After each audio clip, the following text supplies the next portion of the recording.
Hello everyone, my name is Pixlriffs. Welcome back to the Minecraft Survival Guide. I hope you guys are having a great day. Today we're going to make a quick trip into the Nether to see exactly where the portal for our stronghold has put us out, and let's see if we can connect it to the rest of our Nether Hub. Now, I have a feeling, having taken a quick look around this area, that this Nether Fortress might actually be the furthest extent of the Nether Fortress right close to our base, the one we've explored. Oh, hello. I don't have any arrows on me. This could be a problem. Let's see if we can deflect a ghast fireball if this thing is even paying attention to us, which right now it doesn't seem to be.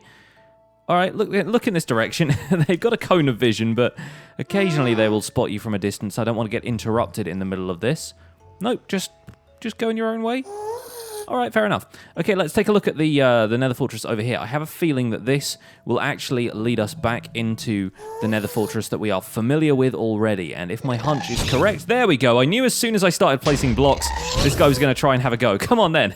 Let's see if we can take you out. Fantastic. Let's also see if we got any ghast tears from that, because they're always worth scouting out just in case. Let's put out the fire around here. It might have possibly fallen into the fire. I saw a little bit of gunpowder there, but it doesn't look like there is a ghast tear around. Nope. Oh well. Anyway, back to what I was saying. Let's see if we can pillar up into this Nether Fortress and confirm our suspicions, because if we do have the Nether Fortress connected to the main Nether Fortress kind of over where we started our first trip into the Nether, if it's down this corridor, then this would actually be a really convenient thing to just convert wholesale into a Nether Hub. So let's find out, because having the blaze spawner as part of the Nether Hub would be a fantastic thing. Let's place down some torches and stuff just so we have a nice clear route through here, just in case of wither skeletons and stuff. I clearly haven't been down here, but I haven't explored much of this Nether Fortress anyway, so I'll take the valuable stuff. I'll leave the saddle in there for right now. We can come back for that later if we want to, and there's a lot of fresh nether wart over here. But if I'm looking at the coordinates right now, this is leading us very much back towards 0, which is the location of our nether portal, or at least near enough the nether portal to the settlement. Let's take a quick look around while we're here, though I can never resist going through a nether fortress that I haven't explored already. And it looks like, oh, there's actually a fair bit of stuff to claim here. Fantastic. We got a bit of iron, the gold in there. We will wait until we can come back through. A lot of nether wart. Okay, that's going to be very nice as well. May as well lay down a couple of torches and we reach a dead end. Yep, over there. Cool. All right. Not too bad. And there is quite an expansive nether fortress here, so using this as almost part of our nether hub would actually be a very convenient thing indeed. Let's hop down these stairs and make for 0 as closely as we can. Again, there's another chest around the corner here with some gold and some nether wart in it. Amazing how much of this place just exists inside the netherrack, and I haven't really explored much of it yet. But if we're at Y60 right now, then maybe we can go behind these stairs, head more towards 0, and then come out. Ooh, there's a corridor full of mushrooms. Interesting. Let's take the iron out of that chest as well. And if we go all the way over here, I think our nether portal came out at approximately sea level, so I'd expect that to be around Y64-ish, but you never know. One of these pathways could lead up to the blaze spawner that we've already found. So let's take a quick look around here and see what we can find. I think there are a couple of places where we can go up and down in these spots, so let's try here and see if this set of corridors leads us anywhere. We are back on... Oh, okay, no, we're back on 100 in the Z direction. Oh, what was that? Oh, hello, there's a skeleton in here. Hello! Didn't see you there, friend. Maybe you can give me a couple of arrows to deal with that wither skeleton I can see down the corner. You did. Fantastic, although I've got no space for them now. Let's throw out this mushroom. Brilliant. We may as well take the opportunity to fight that wither skeleton while we're here as well, just in case. A little bit of a nether adventure here, bit of a nether diversion. Let's pop a safety bar across here and get his attention and then wander on back. The mobs are taking a little while to really pay attention to me today. That ghast took a little while as well. It's like their attention span is off for some reason. No worries, though. Let's take him out. See if we can get our first wither skeleton skull. Sadly not, but we got some bones and some coal, so that's not a bad thing. I think, yeah, if we headed in this direction, potentially we're headed back towards the center of our nether fortress, if this really is a nether fortress that's connected to the one that we've already found. Yeah, there are a couple of spots here where we may have to double back on ourselves, but I wonder if there's a spot we can go to from here. Nope, doesn't look like it.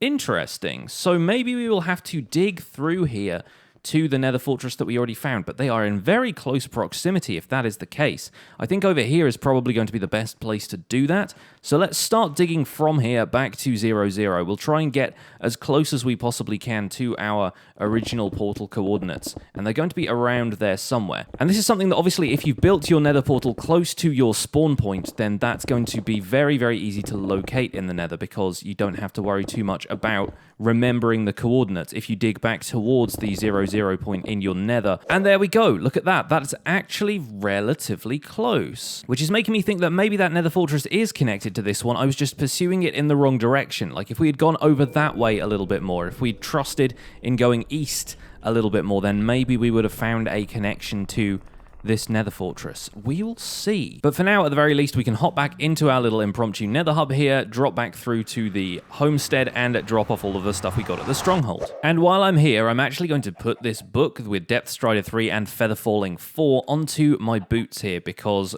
goodness knows if we're going to be fighting the dragon soon, Feather Falling 4 will come in incredibly useful, because there are large pillars to make, there are potentially heights to fall from, and having feather falling is going to be useful in both of those cases. So that's not too bad. That's looking like a very enchanted set of boots right now, and all we would need would be mending on those, and we would probably be set up for life. So now we're back in the nether, we have a couple of choices. We can connect the stronghold portal to our nether hub using the tunnel we just dug, or alternatively we could explore our way through the nether fortress over here in the spots that we haven't really explored much of before, and see if potentially, hello magma cubes, I'm going to grab you, see if potentially we do actually have a link up to our stronghold portal this way, and I just haven't explored that deep into the fortress yet. I think that might be a good idea. I think we will end up doing that, because if we can make our way maybe 50 or so blocks this way now, I think we can go this way. Yeah, so we will be doubling back on ourselves in the X coordinate. We'll need to head back over in a westerly direction, I suppose, but if we make our way through here, this might actually lead to the spot where we were before. You know what? I think it does. I think we actually came this way on our way through the fortress. That's pretty incredible. Yes, yeah, no, this is definitely the way. It looks like we've made it. So this nether fortress is actually the first nether fortress that we well, actually not the first one we encountered, because we went a little bit further afield, but this is the closest nether fortress to our base, and it turns out all we need to do is hop down there and we can make it to the stronghold portal. That is fantastically well connected. I think we have got very, very lucky here. Not only that, but we can see another nether fortress over there in the distance, and it looks like there are 2 exposed blaze spawners on top of that. So I think in future that may be the one that we turn into the Wither skeleton farm. We've got a blaze farm over here tucked away in our nether fortress / nether hub. Oh, it's going very well. Oh, and there's an enderman down there as well. That's actually a perfect opportunity to get a couple more ender pearls. So let me just quickly do the best thing I think we can do here, which is tunnel into one of these towers of netherrack over here and look at this guy and see if we can attract his attention. There we go. Hi, friend. And you'll notice that endermen actually pick up and move blocks. And that's something they do in the overworld as well, but only with certain types of blocks. And if you kill them, they will always drop the block they were holding. So if you have an enderman that's picked up a grass block in the overworld, it will actually drop the grass block it was holding, and that is an interesting way of actually getting grass before you have the Silk Touch enchantment I explained in the last episode. But that's, by the by, we got ourselves another ender pearl, which means we will have another Eye of Ender eventually to put in the stronghold end portal, and fairly soon we should be able to go and fight the dragon. Now today I'm probably going to spend a little bit of time off camera just connecting this nether portal up here and giving us a safe way up to that nether fortress. So we're probably going to build a staircase of sorts over here. I should have brought a crafting table or something with me, but at the very least I want to make sure there is a steady path between the two that I can go back and forth easily and not lose my way. Because as you saw in there, the nether fortress is actually quite winding, and I don't want to get absolutely lost inside of there. So I think, yeah, we'll have a staircase leading up to there. We'll have a clear path through the fortress planned out so we can come back to the stronghold whenever we like. Okay, ladies and gents, back up, because we have ourselves a very interesting opportunity currently resting on the enchanting table. I went back to the blaze spawners and got a few more levels, got a ton more blaze rods, because, let's face it, making this Nether Hub has required a whole lot of stone bricks. So I've got myself a bunch of blaze rods as fuel to fuel these furnaces, and they are churning out stone from cobblestone that I can then turn into stone bricks and make the Nether Hub. And it's going really well so far. In fact, the pathways in the Nether Hub so far are almost looking like the layout of some sort of castle. So I'm thinking maybe we could even... Oh, is there a zombie burning outside? I think maybe we could even... Yeah, there he is. Turn the Nether Hub itself into some sort of castle build in the long run. I'm kind of excited to build a Nether Castle. That sounds like a lot of fun. But anyway, back to what I was saying. We have... I got myself a bunch of levels from fighting blazes, and I got a Respiration 3, Unbreaking 3 book to put on my helmet, which is perfect because that only has Protection 3 right now, so having Respiration and Unbreaking on the same book in one enchant is absolutely perfect. Even more perfect than that is what came up next, because I just, experimentally put a pickaxe into the enchanting table, and we have efficiency 4 on the 30 level mark there, unbreaking 3 on the 18 level mark there for 2 levels spent, and silk touch for 8 levels, which is pretty incredible. You normally never see enchants like that, and I'm hoping, beyond hope, that some of the diamonds that I've gotten, because obviously I've been mining for stone, therefore I've been mining at diamond level for diamonds, I'm going to make another pickaxe with these, and hopefully we will be able to get that silk touch enchantment on a pickaxe, and then we will be in business, because silk touch pickaxes are very, very useful for a number of reasons, which I will demonstrate a little bit of. Oh no! Oh, it's stolen it from me. That's frustrating, because I think I covered this previously, but iron and diamond have different levels of enchantment that can be applied to them. Look at this, for example. This right here has Unbreaking 3, whereas the diamond pickaxe has Unbreaking 2. So diamond is slightly less enchantable than iron. It will get slightly worse enchantments. Normally that doesn't make much of a difference, but in this case, when it's the difference between getting silk touch or getting efficiency 2, that's a big deal to me, and there is still potentially a chance that we could get Silk Touch along with the Efficiency 2, but it's not guaranteed. So I think what I will probably do, against my better judgment at this point really, is put Silk Touch on an iron pickaxe, because I really want a Silk Touch pickaxe right now. One of the first things I try and get in any Minecraft world is a Silk Touch pickaxe, so I think I'll probably put that on an iron pickaxe right now and just deal with the fact that it's going to have a lot less durability than my diamond pickaxe would have. But for 8 levels, all you would need was 8 levels, enough bookshelves around here to get 8, and 1 level spent to get yourself a Silk Touch pickaxe. That is very, very good. And let's take a quick look in case we got Silk Touch on this. Sadly, we don't. And of course, there is no way of taking Silk Touch off of that pickaxe now. So it's going to be on there for good. I mean, we can't get the Silk Touch off in a means that we can use. If you put 2 pickaxes together in a crafting table, you would get a repaired pickaxe with no enchantments on it, which I really don't want. But having this Silk Touch iron pickaxe is going to mean a couple of things. First of all, the fact that we've been smelting stone from cobblestone is actually kind of negated by the fact that we have Silk Touch now, especially if it was on a diamond pickaxe, and even more so with Unbreaking, because if you mine stone with a Silk Touch pickaxe, it stays as the raw stone block. It does not turn into cobblestone and get broken up in the same way that it does when you mine it with a regular pickaxe. So now we could go mining for stone and just get tons of stone without having to go through this secondary step of smelting it in a furnace to get stone from cobblestone, which is very, very useful. Now, the other thing you can do with a Silk Touch pickaxe is, of course, obtain ore blocks. And there are a few things that I have been saving down here in this mine as ore blocks because I did not want to break them at all. And that, for anybody who's been watching any of my other series, you guys will probably have guessed already, is the emerald ore block. Now, this is one of the things in this series that is going to be very much a matter of me telling you my personal preference for something rather than it being any kind of tutorial, because you absolutely do not have to preserve emerald ore blocks the way I like to do. But I think I left a couple of them exposed in one of these offshoots of my branch mine down here, so I am going to quickly look around. In fact, there's one standing right in front of me there. Yes, emerald ore blocks can be fortuned in the same way that diamond ore can. Normally, they just give you 1 emerald per block, but with Fortune 3, you can get up to 4 emeralds. However, my preference is always for silk touching these so that you get the emerald ore block itself. And as you can see there, we get emerald ore. It can't be crafted into anything. You can smelt that if you want to get 1 emerald out of it. You would be better off placing it and then mining it with Fortune if you actually wanted to get emeralds out of it. So why, you might ask, am I not mining that for emeralds? Emeralds are quite useful. They're a currency for trading. You can actually get hold of emeralds very easily. And that is why I don't mine emerald ore blocks for emeralds, because it's so easy to trade with villagers to get them. There's basically no point, whereas emerald ore blocks cannot be acquired any other way than by using silk touch. So I just think it's so nice to have the option to maybe build with some emerald ore. If you want to add a touch of sparkle to some of your builds, you can put ore blocks in there. Even like diamond and gold ore actually make for some really interesting decoration if you're building something out of stone.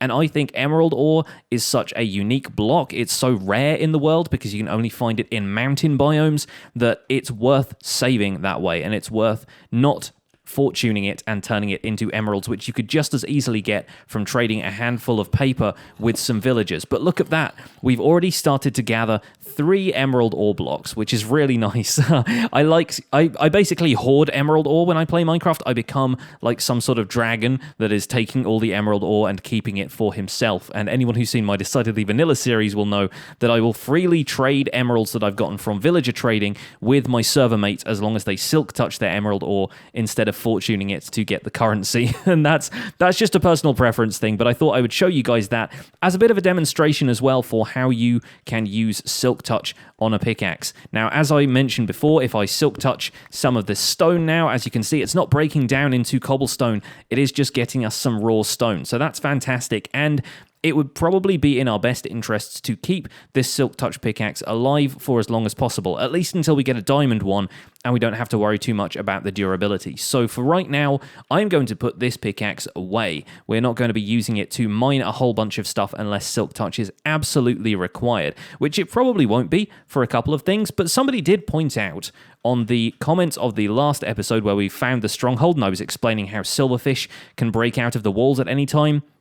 If you break any of the blocks that silverfish have infested, if you break a block with silk touch, it will not actually drop a silverfish. It will basically just be mined as a regular block of stone or stone bricks or whatever the block happens to be. You will also find that when you're mining in mountain biomes, occasionally you get silverfish. I think we've encountered those a couple of times in the branch mining episodes we've done. And the same is true there. If you break a block of stone using a regular pickaxe and it drops a silverfish, then obviously you don't get anything and the silverfish attacks you. Whereas if you mine it with silk touch, you will not have to deal with a silverfish at all. You will just get the block. And it's not like you can place it again and it's a silverfish egg later on. It just converts the block into a regular block of stone or stone brick. Or in the case of the stronghold ones, mossy stone brick or cracked stone brick is what you will tend to find over there. Silverfish can also infest cobblestone blocks if those are the only types of blocks nearby. But with a silk touch pickaxe, you don't have to worry about them, which is one of the reasons why it's a very important enchantment to get if you don't like dealing with silverfish like me. But for now, the silk touch pickaxe is going to go in there. I'm going to put the emerald ore safely away in here, where it can sit with the rest of the emerald and the slime ball, I guess. Just kind of a green row in there. Maybe we'll put the music disc on the green row as well. And yeah, we will get on with making the Nether Hub. In fact, I can probably show you now what the Nether Hub is looking like, because I'm pretty happy with it so far. I have not done any work towards the stronghold portal yet, because I wanted to link up the village portal first. Seeing as that one was a little bit easier to link up because it's just out in the open over here. So I've gone with more or less the same pattern we had before, and I'm going to work on the walls going over here, but we have a long bridge headed out over this way, and I haven't taken exactly the same path that I was taking across this bit of netherrack here to get there. In fact, I favored the kind of long, straight corridors that we could put in like so. And right now we have zombie pigmen spawning in here, which is not too much of a problem because, as we've covered in other episodes, they do not attack you unless you attack them first. So as long as the pigmen aren't going to be mad at me, that's absolutely fine. We've got a staircase going up here, and then this goes into a netherrack tunnel, which is where I'm working right now and where I plan to put a lot of this stone brick here. And we're going to be finishing off this tunnel to the village. The village portal is the one that goes just down here. and it's at the end of this corridor here. So as you can see, I still have a little bit more stone brick to lay. But this is nice and easy work. We're sheltered away from any ghasts or anything that might attack us, and it's nowhere near a nether fortress, so we don't have to worry about wither skeletons or blazes spawning or anything like that. So I'm just going to finish laying down some of these good old stone bricks, and we'll probably cook a few more of those in the furnaces back at the homestead before we are done here, and then we will try our best to get the rest of this nether hub finished up and get the stronghold portal linked up as well. Okay, so I may have got a little distracted by the building of this nether hub. It got away from me a little bit. I kind of wanted to see what I could do with some stone brick around this walkway because the idea of building a castle in the nether really appealed to me. And I came up with this, and we've been talking about enclosing the nether hub a little bit more for a while so that ghast fireballs don't affect us as much, and believe me, there have been enough ghast fireballs while I've been building this to justify building this in the first place. So even though these walls are made out of wool, which is definitely a very burnable block in Minecraft, it's not going to be a problem because ghasts won't be able to see us through this. As long as there are opaque blocks or even transparent blocks like glass, as long as you're completely walled in, ghasts won't be able to see you through those blocks and fireball at you, so you really don't have much to worry about there. So yeah, I'm planning on making a few more projects like this part of the series soon. Probably after we go and fight the Ender Dragon and maybe do another couple of boss fights. I think we're going to turn this series into less of a kind of beginner tutorial and more of a project-focused series, where we work on builds like this. I explain a little bit more about what I'm doing on camera, we do some redstone projects, we build some resource farms, that kind of thing. If you're into that, let me know in the comments. It would be really cool to see if people are going to be excited for something like that. But in the meantime, we have something else to be excited about, if he is still there, which he's not. Of course, he's teleported away. I've been tracking down Enderman while we've been here working in the nether on this nether hub, and it's been going pretty well. I have a fair few already killed. I have a few Eyes of Ender stored up in the Ender chest, and we have, I think, 5 or 6 in there now, which is probably going to fill up our end portal most of the way. And I was hoping that by finding another Enderman out here, we would probably get a couple more Ender Pearls from him. This looting 3-sword has been doing very well, but unfortunately, it looks like all I'm seeing right now is ghasts, and the Enderman has disappeared. That's really a shame. I was really hoping that we would be able to get him on camera, but he seems to have walked off the Nether Hub platform and disappeared entirely. Not to worry though, I'll take a quick look around. We've got this cow here who's probably going to be a permanent resident of the Nether for the next little while, at least. And I think, yeah, we'll hop back in here and I'll show you guys exactly how many Ender Pearls I've got. There we go, we've got 6 Eyes of Ender, so that is probably going to be enough to take to the stronghold and pop them in the portal, and I think we'll only have 1 or 2 left to recover after that, and then we should be able to open up the portal to the end and go and fight the dragon. I've actually gotten quite used to going through the Nether Fortress to get to the stronghold. It's a bit of a winding path, but it does seem to be able to take us there, and I haven't really found a great place to put another walkway. I think it might end up going here or somewhere in the end. We might end up putting another archway in here and having it go straight through to the stronghold. For right now, I've been just hopping over the wall like so and heading off to the fortress that way, but that's really not going to work in the long term, is it? So let's hop over here, and it's pretty simple to get there now. All we have to do is drop down in here. We make our way towards the blaze spawners on this side, and then we take a right and a left, and then we take another right because the blaze spawners are over here, and we just head straight down this corridor. This gravel has fallen because I think a blaze tried to fireball this place, and it seems to have knocked down the gravel that was up there. And that is right next to our nether portal as well, so thankfully that didn't cause too much of a problem at the time. Once you're here, you turn right and you head towards this big building over here, because that's kind of the gateway into the rest of the fortress as far as I can tell. We'll go past this little lava well here, and when you get to this intersection here, you want to head this way, but not up the stairs. You want to head around the staircase and this way. And I think from here we should be able to go in either direction. I'm fairly certain, but I'm going to go right here and let's just check if this is the right way to go? I think it might be. This is a very long corridor, and it doesn't look like there's a chest at the end of it, which probably means we have been this way before. There's a blaze around the corner there.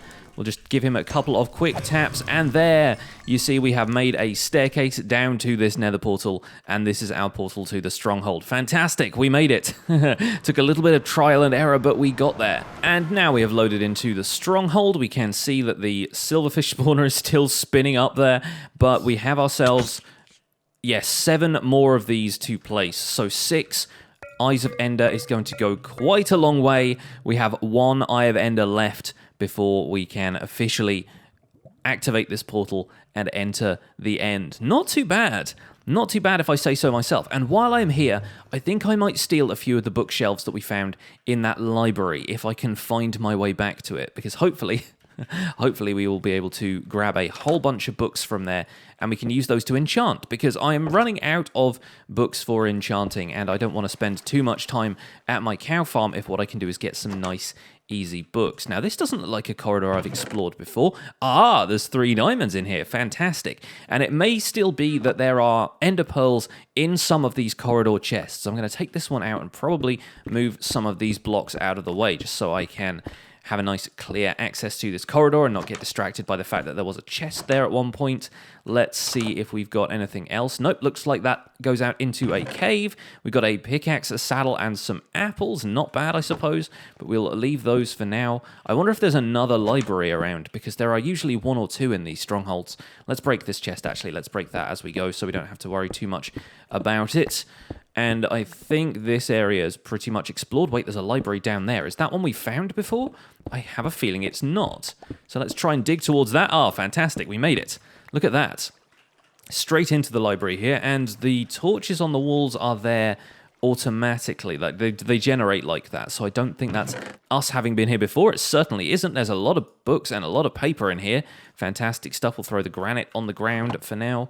And leave ourselves a little bit of space, because up the ladder here should be the other chest on this left-hand side here, where we might be able to get some more enchanted books. Nope, sadly, we just have a few regular books, because sometimes treasure enchantments like mending can be found in chests like this. Well, not to worry. That's actually a pretty good find regardless, and we now know that we do have 2 libraries here in the stronghold. So I'm actually going to take some of the cobwebs down using shears. It used to be that you had to have the Silk Touch enchantment to even get cobwebs with shears, but now you can't enchant shears with Silk Touch at all, and the shears will just break cobwebs as the item they have. And the cobwebs are fun for decoration. They're good for like Halloween decorations and stuff like that, but they will also slow mobs down. So I've found that a lot of people end up using them in mob traps of various descriptions. So this is right at the bottom of a... Yeah, see, this is what I was talking about in the last episode.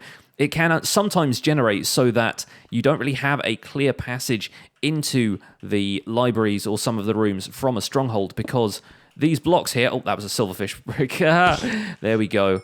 Yeah, these blocks here just, like, they were completely walled over because of the way the stronghold generated. So that was that was actually a stroke of luck that we managed to spot that through a wall and find it in the first place. There we go. We've got a bit of an easy access to this now. Let's pop that one on there. Fantastic.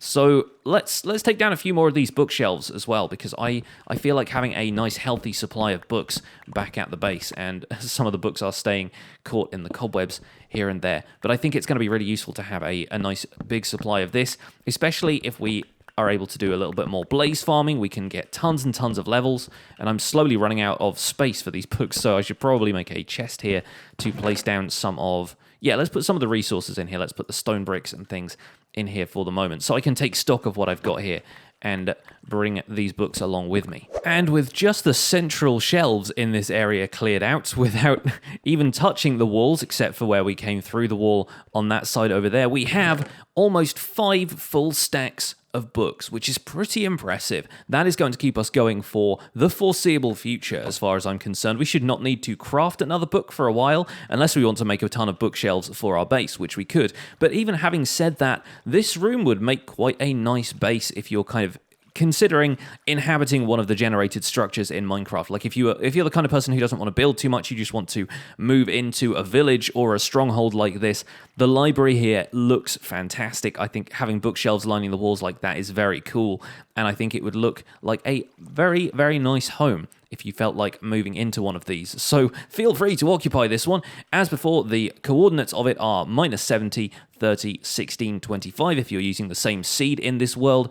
And sadly, as some people have pointed out in the comments, it doesn't work the same way for Pocket Edition or Bedrock players. It's only going to work on Java, but hopefully you guys will enjoy that nonetheless. And folks on Pocket Edition and Bedrock will probably be able to find a stronghold of their own if you've got hold of some Eyes of Ender and you look hard enough. But that's going to be it for this episode, folks. Done a little bit of renovation in the Nether Hub and a little bit more work towards getting that Ender portal nice and lit up. That's going to be it for today. Thank you so much for watching the Minecraft Survival Guide. My name has been Pixlriffs. Don't forget to leave a like if you enjoyed it, subscribe if you want to see more, and I'll see you guys soon. Take care.